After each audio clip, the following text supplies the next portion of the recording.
Խաչատրյանին վարչապետի պաշտոնում տեսնում եք։ Ճիշտն ասած, այս քաղաքացիական հարցով ընդհանրապես չեմ զբաղվում։ Вообще։ Բայց մենակ մի բան կասեմ։ Ով ուզում է նստի ղեկավար, մենակ մարդավարի ղեկավարի, ուրիշ բան չեմ կարող ասեմ։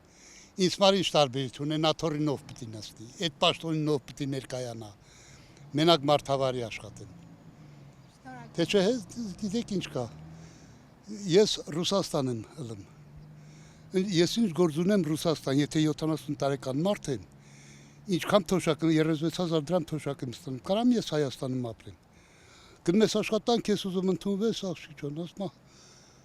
բա մեզ 30-40 տարեկանից ավել մարդիկ չեք ընդունում աշխատանքի։ Ռուսը ընդունում է, ես ինքս աշխատում եմ բուլդոզերից, տրակտորիստ եմ, ընդեղ։ Ռուսը ընդունում աշխատանքի, կարող եմ ռուսի համար աշխատեմ, Հայաստանում չեմ կարող աշխատեմ, որովհետև չեն տալի աշխատանքը։